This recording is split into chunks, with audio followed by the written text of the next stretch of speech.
We have reached a major milestone in the course.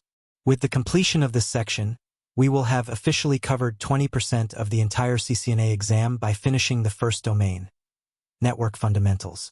In this video, we are moving from the world of IPv4 into the future of the Internet, IPv6. To understand IPv6, you first have to understand the why. As we discussed, IPv4 ran out of addresses because it only provided about 4.3 billion options. IPv6 fixes this by using a 128-bit address space. To put that in perspective, IPv6 provides enough addresses for every single grain of sand on Earth to have its own IP many times over. Because there are so many addresses, the need for NAT or network address translation disappears, allowing for true end-to-end communication across the globe. An IPv6 address looks different. Instead of 4 sets of numbers, it uses 8 groups of hexadecimal digits separated by colons.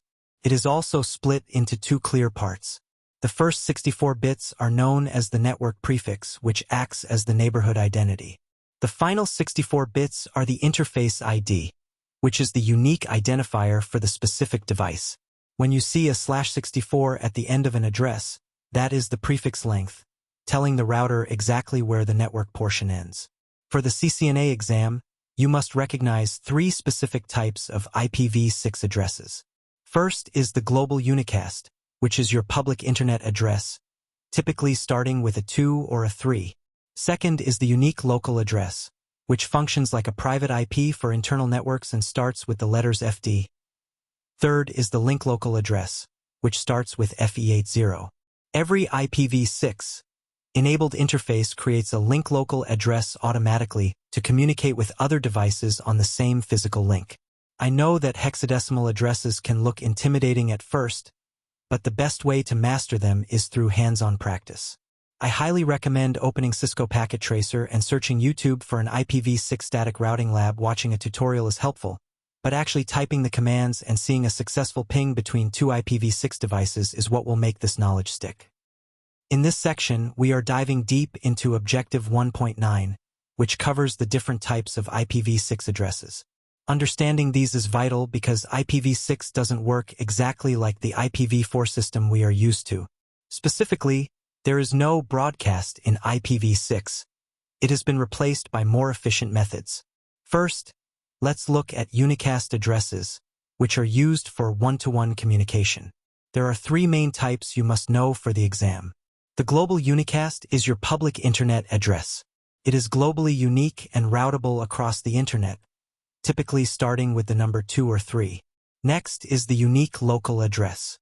These are the IPv6 equivalent of private IPv4 addresses.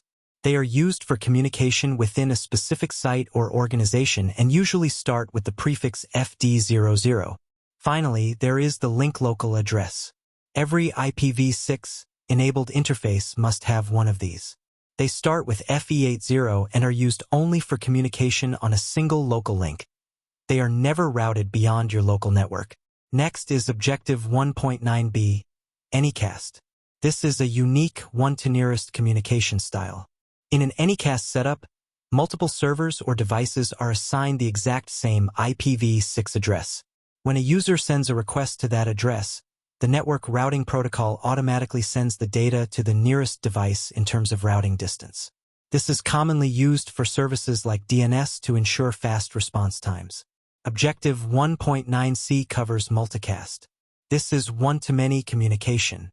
Instead of sending a separate copy of data to every device or broadcasting to everyone, multicast allows a source to send a single packet to a multicast group. Only the devices that have joined that specific group will receive the data. In IPv6, all multicast addresses start with the prefix FF. For example, FF02:1 reaches all nodes on a link, while FF02:2 reaches all routers. Finally, we have Objective 1.9d, Modified EUI-64. This is a method a device can use to automatically create its own 64-bit interface ID using its physical MAC address.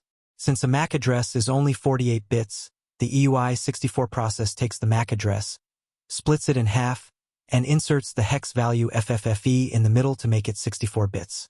It also flips the 7th bit of the first byte, known as the universal/local bit, to a 1. This ensures that every device can generate a unique IPv6 address for itself without needing a manual configuration or a DHCP server. By mastering these types, you are gaining a full understanding of how data finds its destination in the modern Internet. Make sure to practice identifying these prefixes in Packet Tracer, as recognizing them quickly is a key part of the CCNA exam.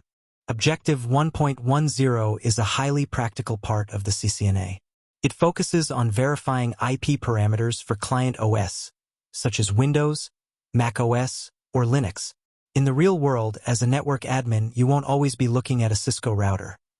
Often, you'll be troubleshooting from the perspective of the user's computer to see why they can't connect to the network. What is client OS verification? In simple terms, verifying for a client OS means checking the ID card of a computer to see if it has the right information to talk to the rest of the network. There are 4 main pieces of information you are always looking for: the IP address, the subnet mask, the default gateway, and the DNS server. When a user says, "I can't get online," your first step is to verify these parameters. If the IP address starts with 169.254, you immediately know the client failed to talk to a DHCP server and gave itself an APPA address, which won't work for Internet access. If the default gateway is missing or wrong, the computer can talk to other devices in its own office but can't find the door to get out to the Internet. On a Windows system, the gold standard command is IP protocol configuration. Running IP protocol configuration/all gives you the full details, including the physical MAC address and DNS settings. On macOS or Linux, you would use ifconfig or the newer IP address command. Verifying also means testing connectivity. We use ping to see if we can reach another device, and traceroute, known as traceroute on Windows, to see the exact path a packet takes through different routers. If a packet stops at the second hop, you know exactly which router is causing the problem.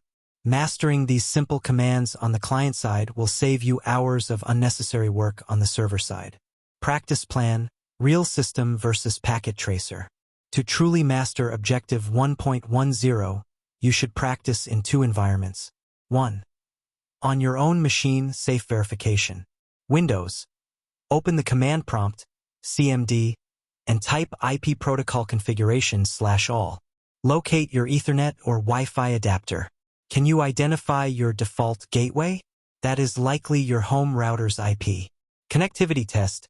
Type ping 8.8.8.8, Google's DNS, to check Internet connectivity. Then type traceroute 8.8.8 to see how many hops it takes to leave your house and reach Google. 2. In Cisco Packet Tracer troubleshooting. The setup: drag a PC, a switch, and a router into the workspace. Connect them. The task: go to the PC's desktop tab and click IP configuration. Manually enter an IP that is in a different subnet than the router. The discovery: open the command prompt inside the virtual PC. Try to ping the router. It will fail. Now fix the IP settings so they match the router subnet and watch the ping succeed. Why this helps? This simulates exactly what happens when a human makes a typo in a real office. Pro tip: if you want to see this in action, search YouTube for Packet Tracer PC IP configuration and ping.